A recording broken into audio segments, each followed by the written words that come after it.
Good evening, Holt Public, and welcome to our first community forum regarding the proposed 2021 bond proposal. I'm Superintendent David Hornak, and we are here to share some additional information with you. I'm going to be walking through approximately a 20-minute or so presentation, and then you're going to hear the voice of our panel.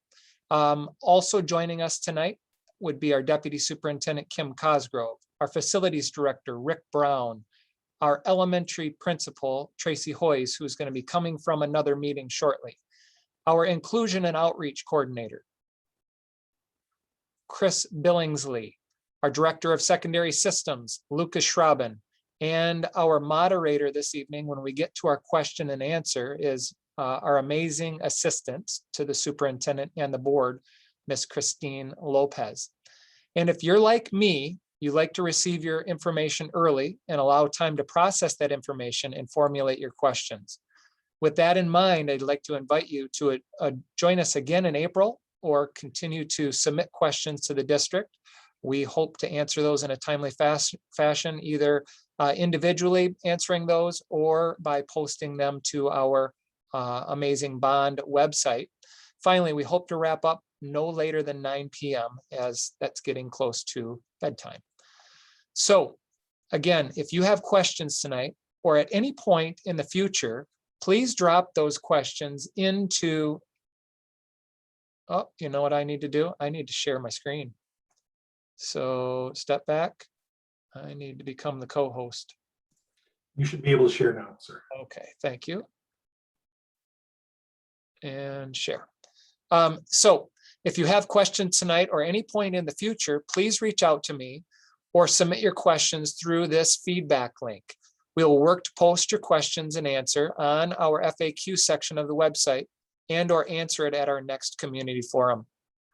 And with that, I urge you to visit our bond website for more information.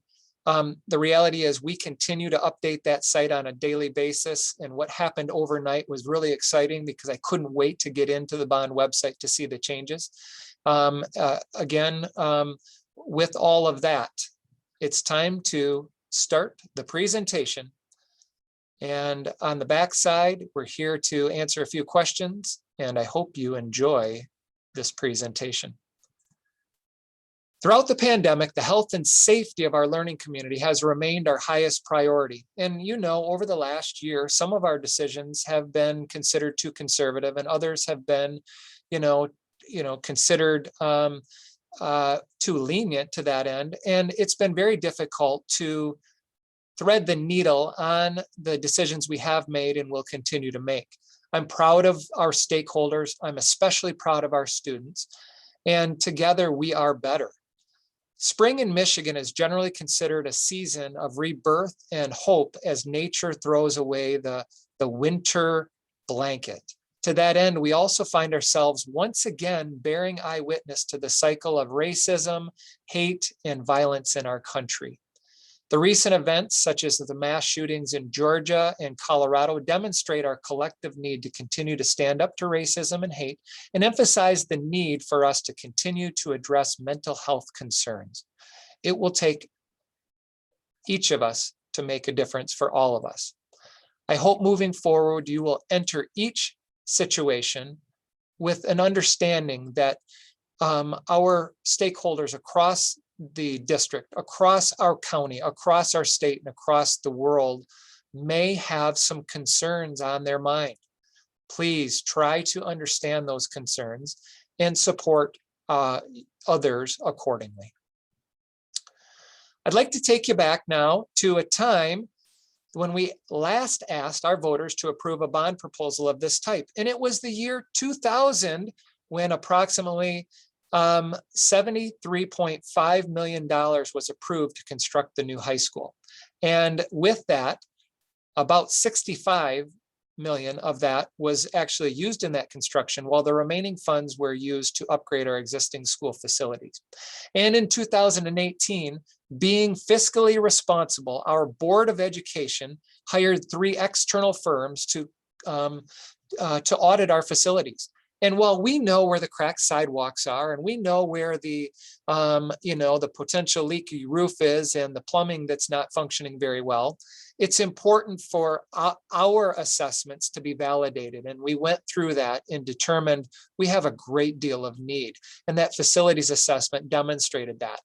And again, being good stewards of our funds in 2019, the Board of Education refinanced the 2002 bond, saving us, and I'm a taxpayer too, $1.3 million in payments. And in 2020, our Holt Board of Education conducted interviews to hire partner firms that would help us through the bond proposal process and if it passes, into the future. So in July of 2020, the Holt Board of Education hired Moore Trosper as our owner's rep. And the owner's rep serves as an extension of the owner or the Board of Education or the district. Okay, to that end, they are making sure that what's happening in the field is what we expect. GMB is our architect and engineering firm, Granger Construction as our construction management firm, Baker Tilly as our financial consultant, and Troon Law as our law firm.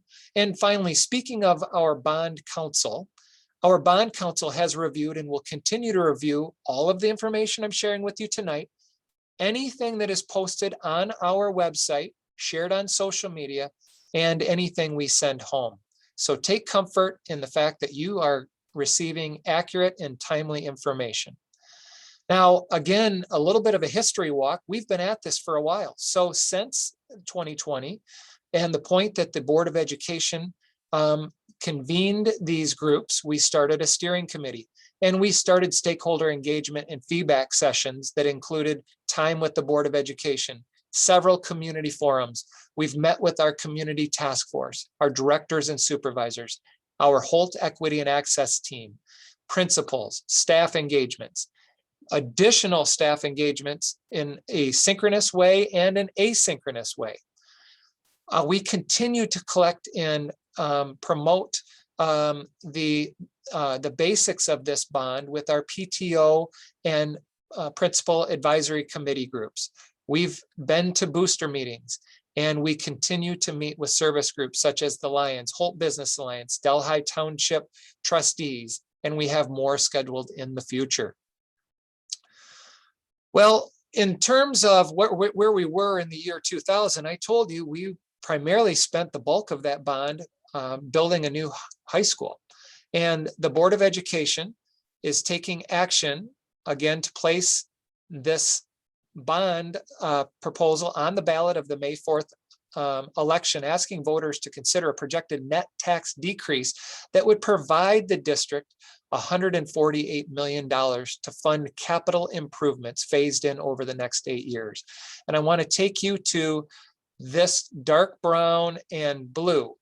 This is the Early Learning Center, our elementary schools, and our middle schools. The junior high, if approved, would become a middle school. And you can see that 3/4 of the projects would be dedicated to our lower levels. This bond proposal would bring our schools up to a current educational standard. As the last time we focused on the secondary level, this one will focus on all of our tired facilities. However, we will emphasize projects at the elementary level and bring everything up to a current educational standard, including the high school, including the Innovation Center, or what is currently known as the North Campus. This project includes reconstructing 2 elementary schools, which is pretty impressive. We have some buildings that are nearing the end of their useful life. And this bond proposal currently would afford a tax rate decrease of 1.77 mils for property owners as compared to today. As we take a look back at where we've been and a look forward, as a requirement by the Department of Treasury at the state of Michigan to determine what enrollment trends look like in 5 years, we were required to hire an external demographer. And that external demographer takes a look at birth rates in the county, in our local area, new home starts in our community, and really what's happening across the state. And what we have learned is the babies are not being born at the same rate as they were in the past, and the student population across the state continues to decline. You can see in 2026, we were over 6,000 students. We are considered approximately the 50th largest school district in the state of Michigan. And there are about 900 districts in the state. Now, the top 500 are more traditional in nature, and the bottom 400 or the smallest 400 are more like the charter schools, and they're small. With that, you can see over the course of 20 years, we're expected to be well under 4,800 students, and that's a dramatic loss of enrollment. To allow us to gracefully shrink, which many districts do not have the ability to do, we plan to consolidate our school buildings and work our way away from one of our buildings, which we'll be discussing in the near future. As you can see, by 2026, Holt public enrollment is expected to decrease by over 400 students, which really is the population of one of our schools. This proposal also reconfigures our schools and reduces transitions for students. And as you can see, if approved by voters, the 5th grade would return to our elementary buildings, and our middle schools would serve as 6-8 middle schools, and our high school with some additional classrooms would become a 9th through 12th grade traditional high school that probably most of us attended. The North Campus would become an innovation center, accessible to all of our students, including our youngest learners through our early college students, serving what we're very proud of, our more flexible school system for programs such as the early college, dual enrollment, robotics labs, energy fundamentals courses, aviation courses, Project Lead the Way engineering courses, and career and technical education. We are destination imagination. Our district sends more teams to the global finals from the state of Michigan than any other district in the state. And I believe that the North Campus could turn into things like DI construction labs, where we could actually have our kids actually building their skits and their props accordingly, storing them here. Most of that functions out of neighbors' garages at this point. And one of the core functions of a school district is to organize students into grade configurations, which have the greatest potential to impact student outcomes, improve student behaviors, and increase and impact relationships in the sense of belonging. I can tell you with confidence that this current configuration is difficult on our special ed kids. It's difficult on our at-risk kids, and it's difficult on students just like David Hornak. I was a very cautious student. I did not go to school in Holt Public Schools, but I can tell you I went to school about an hour from here. And the moment that I was asked to transition from one building to the next, I asked my father to walk me through the new building 7 consecutive days in a row, or anytime we could get in there, because I could not remember where my locker was, and I was absolutely frightened. So in this case, I would have eventually settled down and found comfort in my elementary experience. Been very nervous in my first year at the middle school before somewhat performing. Been very nervous at the middle or at the junior high before somewhat performing. Been very nervous entering the high school before finding a way to somewhat perform, and do it all over again at the finish line here. So you can see we have a dramatic reduction in transitions, which will be good for kids. I'm excited to share that we are prioritizing our improvements around 4 key bond pillars, which include critical infrastructure, safety and security, improved learning environments, and innovation to Holt schools. In reference to our learning environment, we will be creating equitable access to resources by building 2 new TK, that's transitional kindergarten, through 5th grade buildings at opposite ends of our district, while reducing the number of transitions for our students. We will be making select improvements to our athletics and performing arts. We will be adding classrooms across the district. One of the common questions that we hear is, hey, wait a minute, just a few years back, the 5th grades were moved out. Why and how are we not, why don't we have enough space for our fifth grades to move back in? Now, remember, our Midway Early Learning Center has taken deep root, and we start educating kids at Midway at as early as 6 weeks old. And that program is being replicated across the state. We are giving site visits on a regular basis, not so much in COVID. And of course, we need to make sure that we are escorting them in terms of visiting our schools because of our prized possessions of all of our students. But with that, our model is being studied heavily, and we're very proud of that. So that's one of the reasons why our existing facilities need to be renovated and potentially expanded.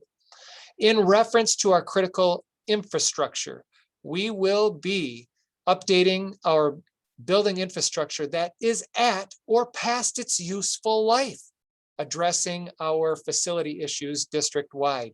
And that will be based on building needs. But I can tell you with confidence, our bond partners were actually pleasantly surprised as we went through all of those engagements. And the things that kept rising to the top were things like improved ventilation, improved HVAC systems, and a demand for air conditioning in all of our facilities. Our stakeholder engagements continue to say that our curb appeal looks tired, that we need to update our parking lots. We need to add curb cuts for accessibility. We need to make sure we have electronic doors that open, and on and on and on. We need to make sure that we upgrade our electrical systems. We were a point of pride again a few years back when we went through an energy bond and we received these tremendous rebates. And again, we were a showcase district. But it was only a couple years later that we went from T12 fluorescent bulbs to T8 fluorescent bulbs to where we are now, still at T8s while everyone else went to LEDs. So we need to work on that. Again, at some point, we will be moving away, if this bond is approved, from Hope Middle School as a school building, which was, again, originally built in 1926. And to that point, we understand that that date has caused some discomfort in our community. We know that the base of that building initially was built in 1926. We've renovated, we've updated. I was just in there today. It looks good, but it would take us approximately $15 or $16 million to bring Hope up to a 2021 standard. So at this point, while we are gracefully shrinking, eventually we will, if this bond is passed, move away from Hope as a school building. In reference to safety and security, we will be updating facilities to ensure a safe and secure learning environment for all of our students and staff, which includes secured building entrances.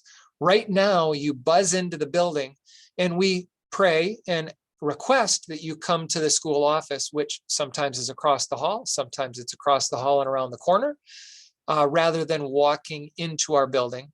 And again, that's not good enough in 2021 through 2029 or 2030.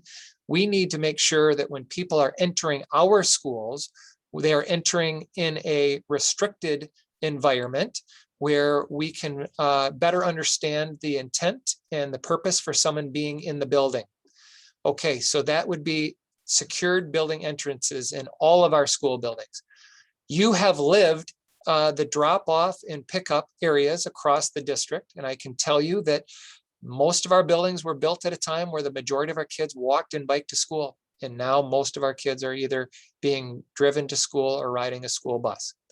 And we need to reimagine our playgrounds. Okay, playgrounds have been basically supported by our PTOs over the years, and some buildings have capacity to raise funds better than others. And so we need to make sure that our playgrounds are equitable across our learning community. And this bond would do that.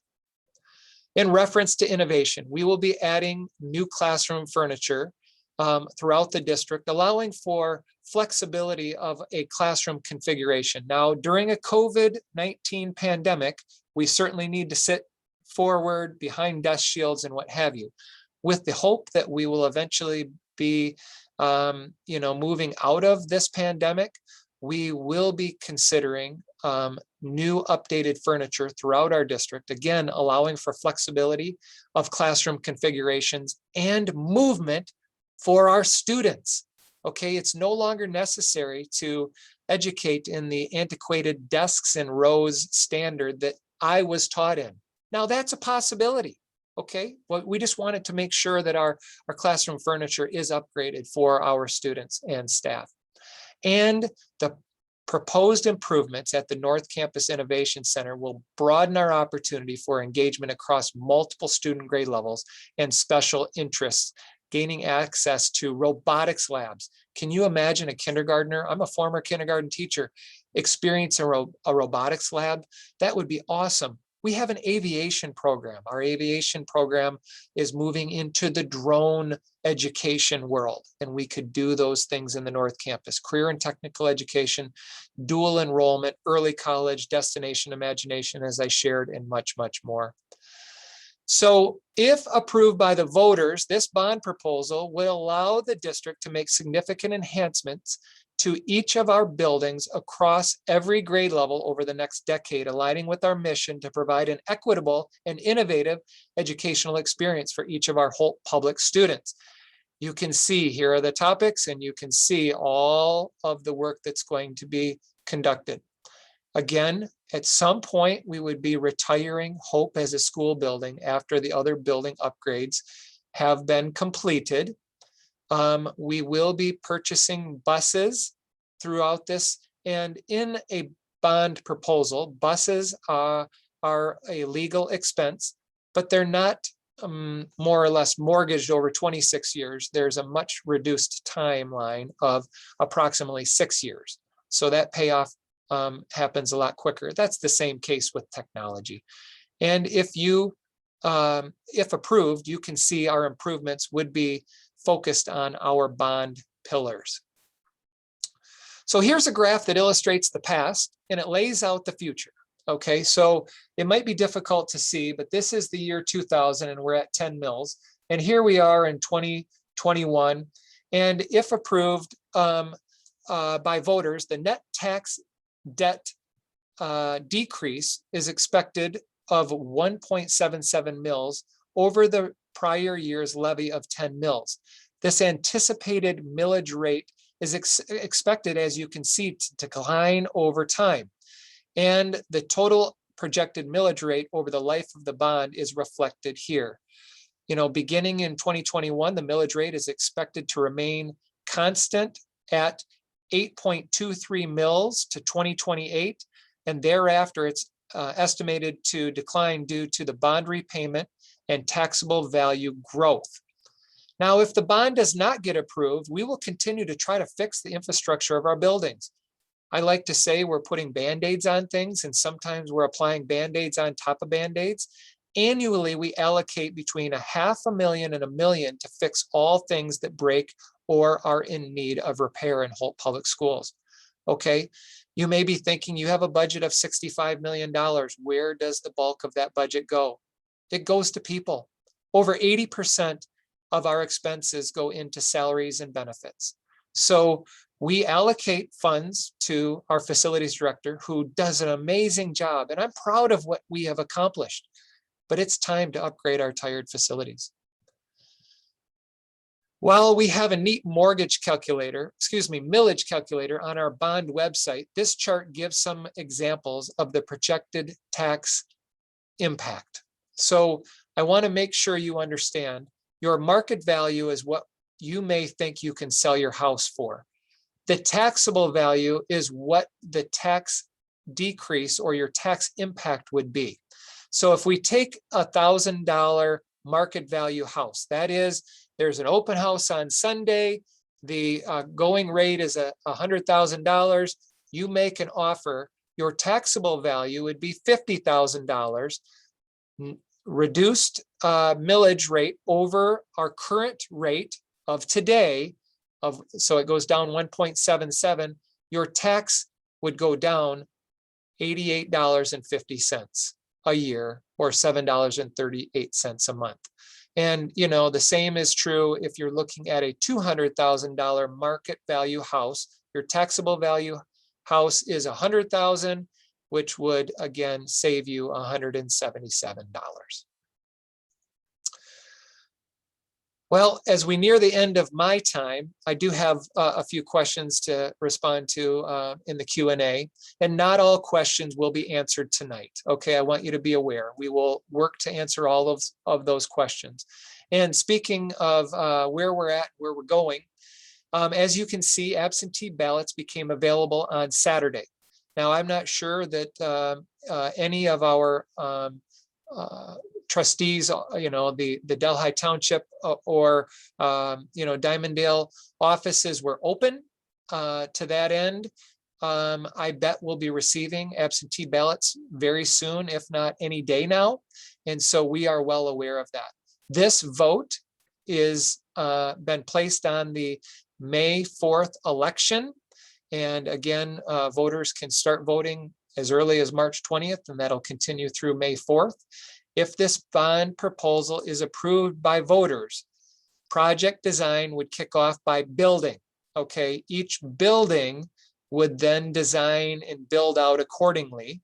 While the scope and sequence of the bond is not to exceed $148 million, the actual design work has yet to happen, and we will need your voice, we'll need the students' voice and stakeholder voices based on every building. Funding would occur over the course of 8 years, and the projects would happen in series or approximately every 2 years. You're here with us tonight. Thank you for your time, and we really appreciate you. And we will be back together as a community for our virtual community forum on April 29th. And if conditions allow, we may try to gather in person. I urge you to visit our bond website. I hope near the 9 o'clock hour, if time allows, to give you a brief tour of that. And if you have questions, please submit those questions at http://gohps.net/bond-feedback. We will eventually answer those. And if you would like, you can email me or call me. We are here for you. So with that, I'm going to hand it over to our moderator, Mrs. Christine Lopez. Thank you, Dr. Hornak. I'm happy to be with all of you this evening, and we'll go through these questions. Let's see, we get them. Okay, our first question will go right back to you, Dr. Hornak. Who was involved in determining what to include in the bond proposal? Well, thank you. And I should have taken a drink of water. Anyway, catching a breath, I can tell you that we have engaged many stakeholder groups. We have been, as you heard, through visits with the Board of Education, with each of our buildings, with our Holt Public staff. We've engaged students. We have engaged our Holt Equity and Access team. We have engaged the Community Task Force. We have engaged building principals and directors and parents and community members and anyone who is willing to come to one of our engagement sessions to share feedback on what they would like to see and really what's working and what's not in Holt Public. We have a real opportunity before us. And, you know, we opened community forums and surveys to collect that information. And at this point, we're excited to be representing this particular bond proposal. Again, I can tell you that what we share with you is been supported and vetted through our bond council. And we will not be able to advocate one way or another because we are on work hours, on work devices. And that is one of the things that we're not able to do. But anything shared with you will have clear identification on it if it's coming from the school district. So thank you. Thank you. For our next question, we're going to go to Principal Tracy Hoyce. How will this bond impact HPS students as well as safety and security?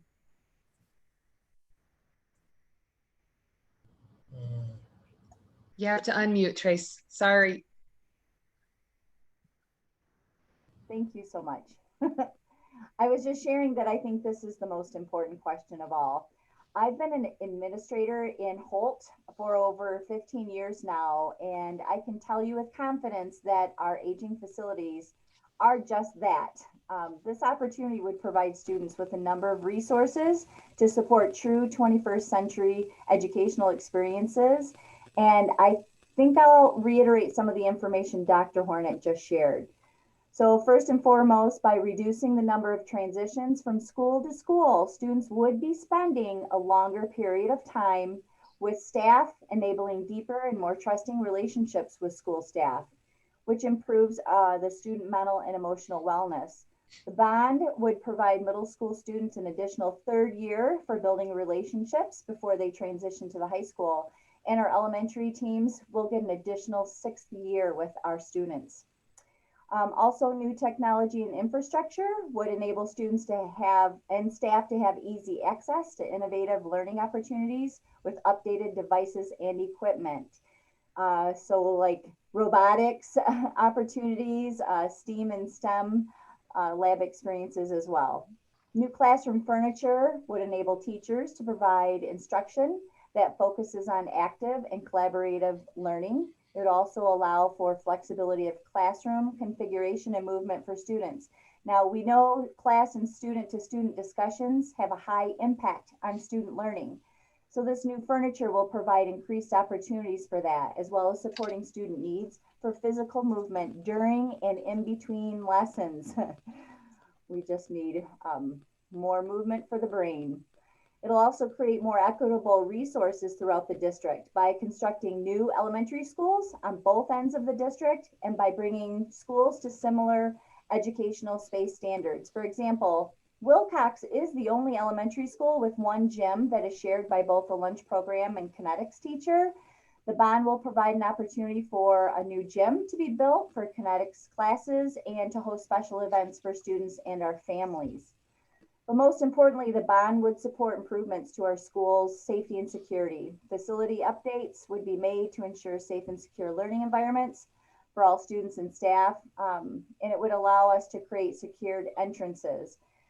David gave or Dr. Hornet gave an example, and I'll use it for Wilcox.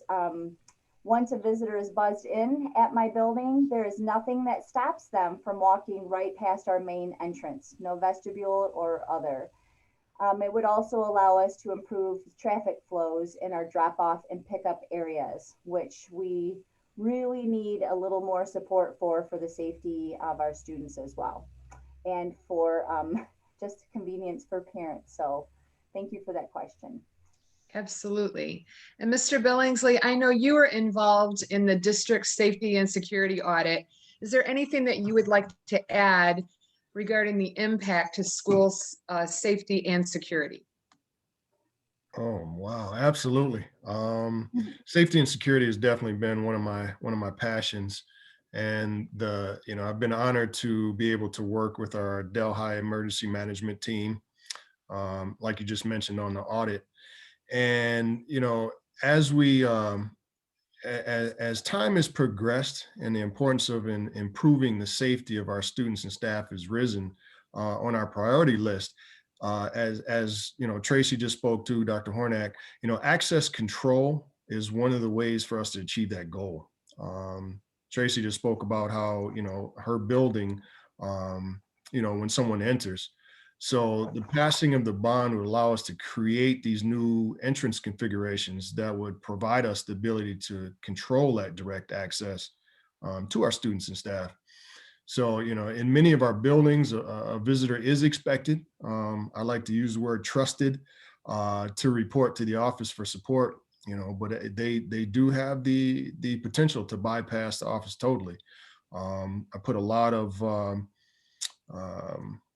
pats on the back to our office staff who work very hard to make sure that all visitors are directly addressed. So the new configuration would allow us to directly address this access control issue. And then, as Dr. Hornak spoke to earlier, some other equity issues that the bond would allow us to address would be things such as the curb cutouts for those that might be physically handicapped. use of a wheelchair, or, even those that might have sight issues, having curb cutouts, installing automatic doors. We have them at the high school, but not throughout the entire district.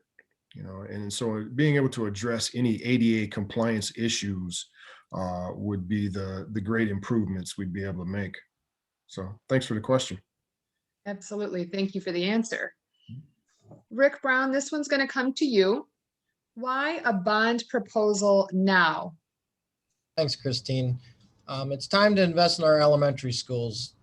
As you know, the last bond, I got very little done. The previous bond proposal focused primarily on building the new high school while providing less funds for the other school buildings, including the elementaries. It'll bring Holt Public Schools up to current education facility standards. In 2018-19, the Holt Board of Education hired a team to conduct a facilities assessment. Through the survey, the Board of Education reviewed the complete facilities assessment report, and a summary showed that the district needed $61 million to just modernize the facilities. That's to bring it up to today's standards. That's not anything above 2021. The number did not include air conditioning, technology upgrades, improvements to the learning environments. During the planning, the steering committee identified additional opportunities to improve the education experience for students, staff, and community members. The district operates 11 school buildings.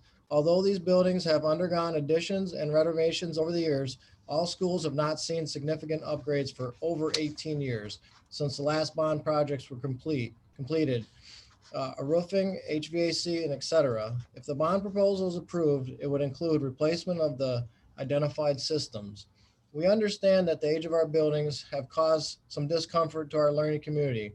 Moving forward, we plan to use the data on the plaques that hang in each building to bring clarity to the year it was built. And hot off the press, we have a new date for the Hope School, and we believe that to be 1935. So thanks, Rick. And I think having a baseline of let's use the plaques that are hanging in the buildings brings some clarity to all of this. So thank you, thank you, thank you. Okay, Mr. Billingsley, we're going to come back to you. Based on your leadership with the Holt Equity and Access team, can you highlight some of the important parts of this bond that supports equity, access, relationships, and building a sense of belonging? Oh, wonderful. Thank you. I would say that the more work that I do around the topics of equity and access, the more the themes of relationship and sense of belonging present themselves. As many of you know, one of my I would say, again, passions aside from safety and security is definitely relationships. So I'd be remiss if I didn't speak to the feelings that some have regarding the perceived equity issues between buildings in our district. When you drive down Holt Road, the perception that often occurs while driving past the Taj Mahal Holt is that all our buildings are beautiful and new looking like the high school. And I can't take credit for Taj Mahal that I've heard over the years. It's not the case that all of our buildings are absolutely new. Students attending, I'll use like Diamondale and Horizon as an example. Students attending Diamondale have a much different experience than those attending Horizon.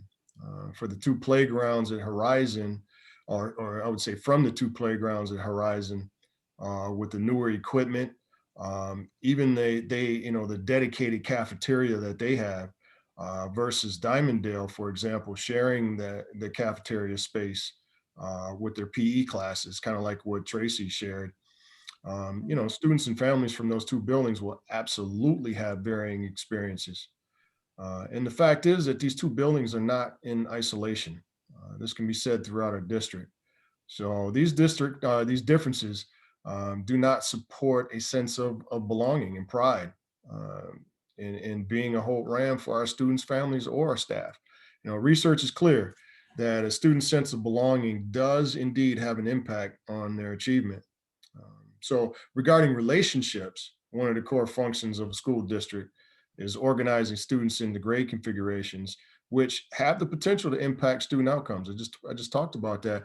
Improving student behaviors, positively impacting relationships. That's one of the biggest pieces.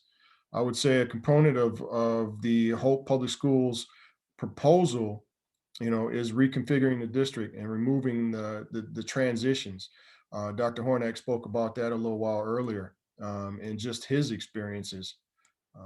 So, while there's a wide variety of ways to configure a school system, there's some research that stated that that the transitioning from one school to another can definitely have a negative impact on students' achievement.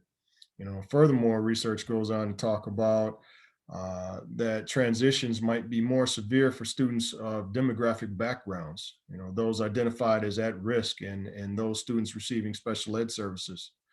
So the longer a student attends the same school, generally research shows that they have a higher achievement, which occurs.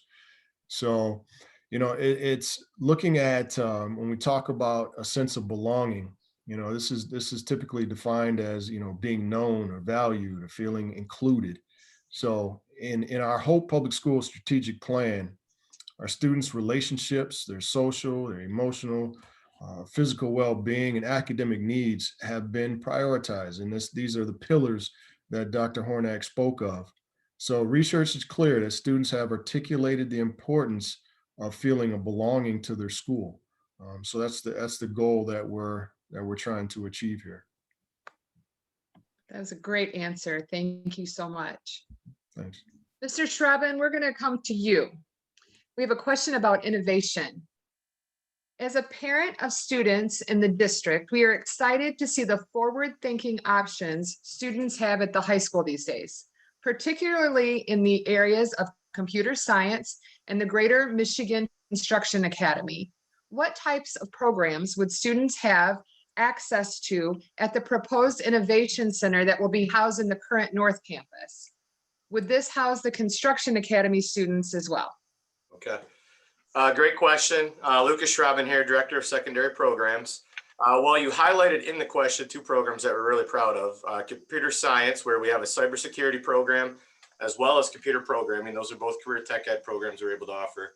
As well as you referenced the Greater Michigan Construction Academy. To speak to the programming question, I think it's important to highlight some of the work that's been taking place over the last 5 years here at Hope Public.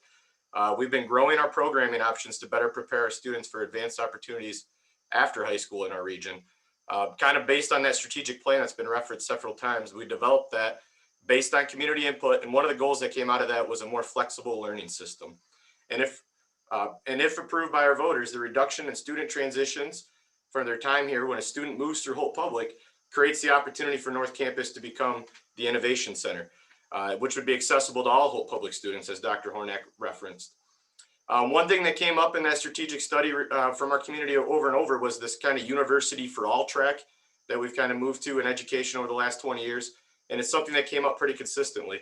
We do it really well here. We've got extensive AP offerings, fantastic educators teaching those courses. But we are one of the only districts in the region with our own early college program within our high school, which helps students advance and to aspire for that college path without incurring, crushing college debt nowadays. But however, based on that strategic plan, we spent considerable time now working to develop options that also prepare students for high wage, high demand careers in our region after high school, helping them advance at a younger age to the credentials they need to be successful. So that could be a 2-year certificate, like an associate's degree in our computer information systems program with our whole early college, an industry recognized credential, like we have with our energy industry fundamentals program, which is a certification in partnership with Consumers Energy, an apprenticeship, which is when students have a chance when they graduate to work and get paid to go to school and work for a company, often in the trades. We have a recent student from Holt that's doing that with a local construction company. The proposed innovation center, if approved by voters, would put facilities behind some of these programming options that we've created. Currently, we're able to offer these right now through partnerships and collaborations in our regions. Many times our students go off site. So for GMCA, for example, students travel in the morning to that location to do that course. So it limits accessibility when we have it set up that way. It's great because we're forward thinking. We're offering these for our students, but that's only available to juniors and seniors if they can drive themselves to that location. If approved, putting facilities behind some of these options, it's going to make it more accessible to our students, and they'll be able to, and more students will be able to take advantage of it. And it's where we see things going in that 21st century economy. To what Tracy kind of mentioned, these are what our employers are seeking, is those hands-on skills. So some of those high wage, high demand opportunities that would make sense at the proposed innovation center would be to expand on our STEM programming. Our robotics labs have been referenced several times. Project Lead the Way, we're a Project Lead the Way school, which is an advanced pre-engineering curriculum. It's fantastic. We're able to offer that to our students here. That would make a ton of sense at the proposed innovation center. Destination Imagination Labs. How about a shout out to our Science Olympiad teams who just went to states again with another record number. Those types of spaces, I think, would make a lot of sense for those types of programs. We have 6 in-house career tech ed courses currently that all have industry recognized credentialing tied to them, where students can go through those programs and right into the workforce. Insurance in our region is one of those that's a high demand, high employer in our region. Industry fundamentals in conjunction with consumer energy. Aviation course in conjunction with Great Lakes Air Ventures and Mason Airport, as well as the Greater Michigan Construction Academy. And to answer that question specifically, I think that'd be fantastic. We've seen it go away. The old idea of woods, shop, metals class, we don't have that as much in public education right now. And we'd be able to bring, that if we could bring our GMCA program in-house and have more students have access to that, I think that'd be fantastic. So those would be some of the highlights, and then and much, much more. Thank you. Excellent answer. And thank you for all you've done to expand our opportunities there at Holt High School. And man, the future is looking bright. I'm excited. Thank you. Okay. We've had several inquiries in our office, in the superintendent's office, on this next topic, and it would be best addressed by Kim Cosgrove, our Deputy Superintendent of Finance and Administrative Services. If voting yes will decrease the tax burden from 10 mils to 8.23 mils, then would voting no decrease the tax burden from 10 mils to 0 mils? Thanks, Christine. And first of all, I don't know how I got behind Lucas Schraben, because my presentations are never that good. And second of all, I would like to thank everyone who has called my office and asked this question. So, there must be more and people wanting that. And I also have to say that as I leave the house, my husband was talking about, please don't use your accountant voice. Could you talk like a real person? So to do that, I was hoping that I could share my screen, and I just want to walk us through there because, in accounting, everybody gets to a number. Can you see my screen? Everybody gets to a number. Can you see? Yes. Yep. Okay. Thank you. And so what I have done here on my screen, I'm on the website, and I'm going to scroll up here. And what I hit was the tax impact on the first button, and it got me here. And I have scrolled all the way down, and I'm going to show just one more time what Dr. Hornak had, because to answer your question, for me, it is easier to sometimes have a visual. And as soon as we get out of here, I have one more that I would answer. So right here, we have been collecting over the years since 2010 mils. And if we have the bond passed, what will happen is that mill will go down by 1.77. It will go to 8.23. And that is if the bond passes. So to sell bonds for 148 million plus pay off the bonds that we have right now, we are able to do that because of our repayment streams right now, and it would still decrease. Many people, or a few people, have called me on the phone and they had said, but that's not the whole entire story. And what makes it confusing is if the bond does not pass and we are not able to refurbish our facilities, the tax would go, and these are all estimated because tax values go up by how homes are purchased and what their values are and thing. It would be estimated that it would go down to 8.4. So in actuality, people will say that your tax mills that are applied for the debt go down to 1.84. And if the bond is, then others come to that same conclusion, then it goes up to 8.23. You end up at the same spot, but in the net, it will go from 10 mils to 8.23. You can see as we go in forward that the mills will start to decrease around 2030 because the bonds that we are paying off right now, they are concluded to be paid off, and you will see in 2030 the mills start to go down. So I show you that. The only other, and that has been on the website. The only other thing now, I'm sure you didn't ask, but I did want to show others or anyone on here, is that if you go to the website, there is a, Dr. Hornak had talked about it, there is a schedule of when the bonds would be sold and the estimated millage rate. And as you can see, they go 26 years. So school bonds, governmental bonds sell for 26 years. Thanks, Christine. Thank you, Kim. All All right, just a minute. I got it. I got Okay. you. I'll start Dr. Hornick's question. We're getting close to time, so I want to get in as much information as we can. Dr. Hornick, our peak district enrollment was around 6,000. In 2019-2020 school year, it was 5,567. Projections have enrollment dropping to between 4,500 and 4,700. In the past, the current elementary buildings were able to accommodate fifth grade being in the buildings. Yet this bond has additional classrooms being added to existing elementary buildings, and 2 elementary schools will be totally rebuilt. It would be helpful for residents to understand what the current student capacity for each elementary building is, and what the expected student capacity will be after the builds. Additionally, how many rooms do each elementary building currently have that can be used as classrooms, and how many where they'll be after the builds? This is a lot of question. Yeah. I got one more part of it. Okay. In this new configuration, will school of choice be expanded, remain about the same, currently we're at 16%, be decreased over time? Basically, please provide hard data to justify the need for expanding the elementary buildings, considering decreasing enrollment, and how school of choice is a part of it. I want to say really, but I'm going after this. Okay, that was a lot, but it's a wonderful, well thought out question. I'm going to start with just some of the things we've already talked about.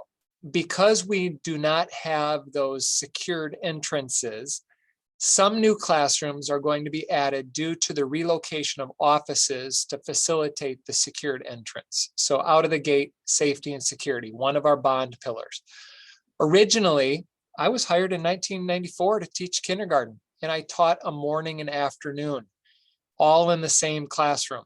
So originally, kindergarten classes were half days, and we were able to use a single classroom to support multiple sections, as I mentioned, morning and afternoon. Once the law changed, more space was required, and that happened about the same time we had moved, or maybe a year or two after we moved the fifth grades out. As I mentioned in the presentation, Midway was repurposed into an early learning center serving students as early as 6 weeks old. As a result, approximately 400 seats were removed from our previous system when we had fifth grade in our schools. In addition, we have special programming such as art, music, kinetics, and STEM classes in our buildings, and each has a classroom. And while those could be put on carts, it's not the same experience. And to that end, we still have the Department of Treasury guiding this in our pre-qualification application. They don't necessarily count every room, they count teaching stations. And so we had to submit to the Department of Treasury the number of teaching stations. Our current capacities are approximately 350 at our elementary schools, maybe 355. We're above those in some cases, and we're a little below in others. And our proposed new capacity would jump to between 400 and 405.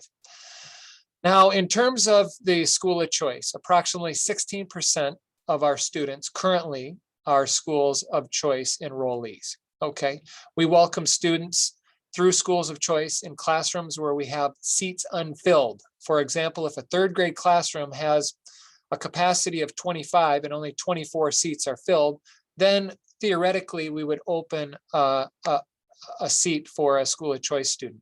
Now, we also know we need to keep room for our resident kids. So maybe that wasn't the greatest example, but I'm trying to break this down in understandable terms. Over the course of the last several years, our school of choice population has slowly declined. And I think that's because of some of the innovative programming that is happening in neighboring districts. And to that end, it's too early to tell whether we'll be at 16% or 15 or 14, but school of choice is a thing in the state of Michigan. Each student joins Holt Public Schools through an enrollment process that brings state funding of approximately $8,000. And those funds help us with turning on the lights, our programming, some of the things that Lucas Schraben shared, our district operational costs without adding to our facilities costs. And each student that attends Holt Public Schools through Schools of Choice officially becomes a Holt Ram. We are deeply invested in our students. We do not look at addresses, we look at kids, and we deeply care about our students. And I'm proud to say that, as the superintendent of the approximately 50th largest school district in the state of Michigan, that I have over 5,000 kids that I call my own. And during the school day, I treat them just like the one that has a last name Hornack. So, Christine, that's a great question. I hope I gave that the appropriate response. We're very proud of our students and welcome all of our students to join our learning community. Absolutely.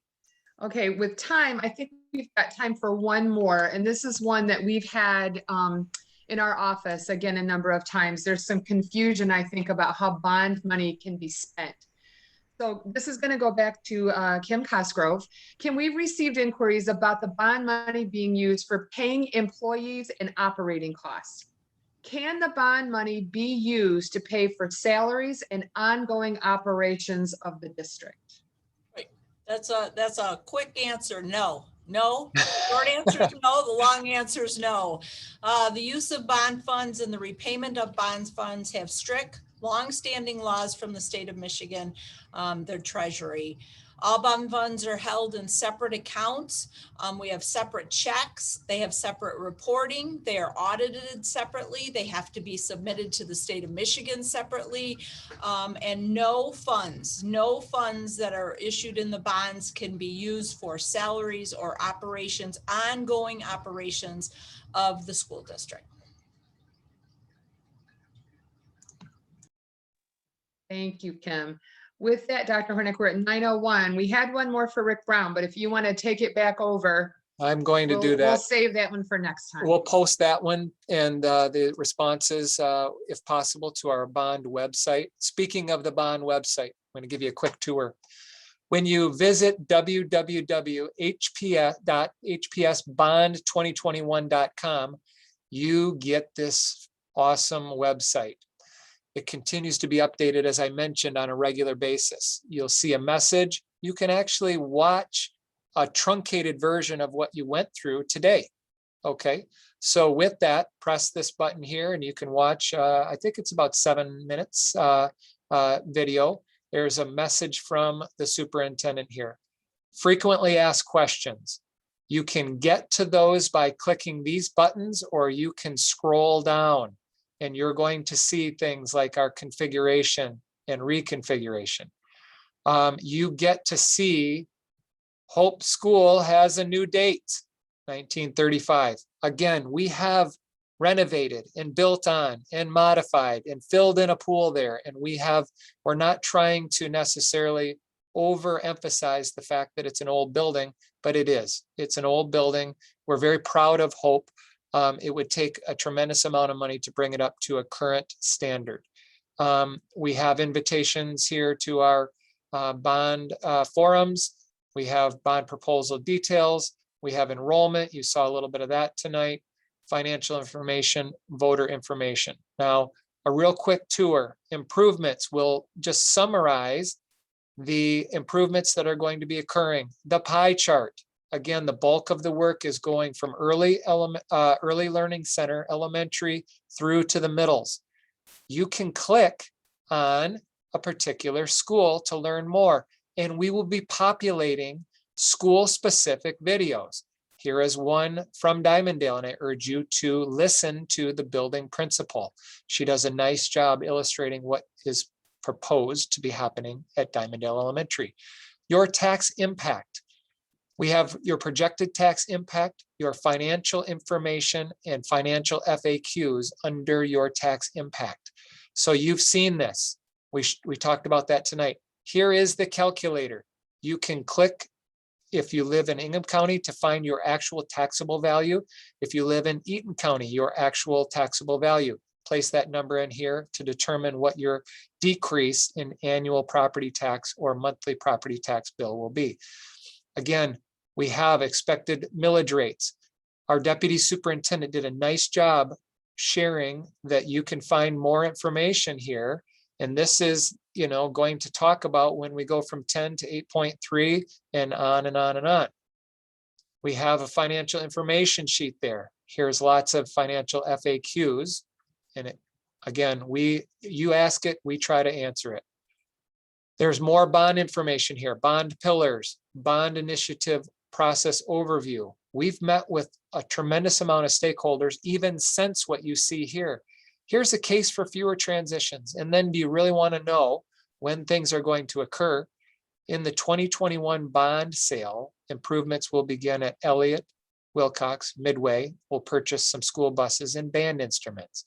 Again, in 2023, Horizon, Diamondale, technology and school buses. 2025, Sycamore, Washington Woods, transportation maintenance in our student services building. We have high school athletic updates and school buses. The arts will be updated at the junior high, and if it passes the middle school, but the art updates are included here and here. The renovation of the North Campus, the move away from Hope, and some additional technology. So it's all laid out here.